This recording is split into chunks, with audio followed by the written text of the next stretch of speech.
Trash is piling up at one park, and it has gotten so bad. Community members, they're now working to get help from the mayor, city council. Complaint in neighborhoods across Philadelphia. Residents tired of all the trash around their communities. Located in southeastern Pennsylvania, Philadelphia has been a center of culture, history, and the arts for the past 300 years. It's also where I, along with 1.5 million people, call home. Despite Philly pride going strong, it's been getting harder to ignore the littering issue that has been plaguing the city for years. A few years ago, Philly coined the moniker Philadelphia, and not without good reason. While littering rates appear to have gone down pre-pandemic, afterwards they skyrocketed, with the most recent data showing that 8,000 tons of litter alone were cleaned up in 2022. Most of this litter was concentrated in the north, west, and southwest areas of Philly, which happen to be where the poorest neighborhoods are. What's even worse than the casual littering displayed in these statistics is illegal dumping, where mass amounts of waste are discarded in the streets without authorization. This combination of conditions has created an environment where Philadelphians struggle to find comfort in their communities.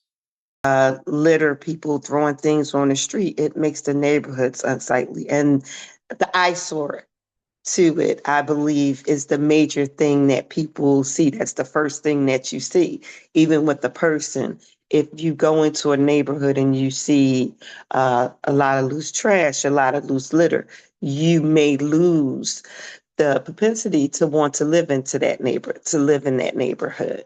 Not only that, the littering issue in Philly poses genuine threats to not only the citizens, but also the water supply. And there's also an environmental level where, not only does the trash end up in our waterways, which we then have to sift out and then drink that water and then pay money to filter it out and clean it, but also, asthma is an issue. It has all kinds of health issues as well. And people don't think about that high level of it, just because how does a chip bag have to do with asthma? Well, when you, like, for example, when the city comes and cleans a lot, and they'll cut down the grass in the summertime when it's overgrown. Well, that city entity doesn't take the trash out first. They rip it up into small pieces. And that goes into the air. We breathe it. It goes into our earth, and we eat that food. So it has an environmental effect. The point about Philly water supply is of particular concern. Why? Because of stormwater runoff. Stormwater runoff, of course, is what happens when rain falls. We get a lot of that in Washington State, and it flows across roofs and parking lots and streets. And as that rainwater heads on its way to rivers and lakes and bays, it picks up all sorts of toxic, nasty stuff like metals and oils and fertilizers and pesticides. With litter being brought into rivers by stormwater runoff, waterways in Philadelphia risk being heavily polluted by trash every day. We can already see the effects of it in the Delaware River, one of Philly's keystone waterways. 45% of the Delaware River Basin's water quality is impaired, according to the State Department of Environmental Protection.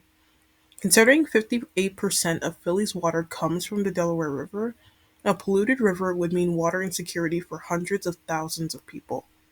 Luckily, there are people already working to prevent the spread of pollution from littering.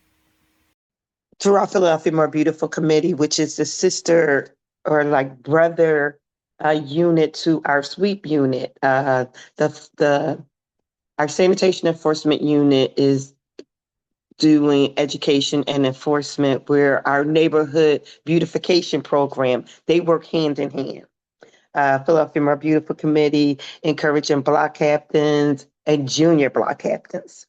Even with all these initiatives put in place, Philly can't keep its water supply clean without fighting pollution at its source. That's why I urge the president to continue to fund Pennsylvanian efforts towards fighting litter and trash pollution in urban areas, just like Philly. I also encourage the president to continue working with the EPA in order to keep our water supplies safe. There needs to be more granular and disaggregated data for accountability, as well as diversification of funding streams that are not loans. The lack of a private right of action under Title VI and meaningful technical assistance also remain concerns. Additionally, better coordination and collaboration are needed at a federal level. The one way that they could is just fund us, fund the state to target litter initiatives. That's really all that they can do, because then that money would be allocated to groups like us and to other groups around the city, because they're just not just us that's working on this issue. So yeah, fund us.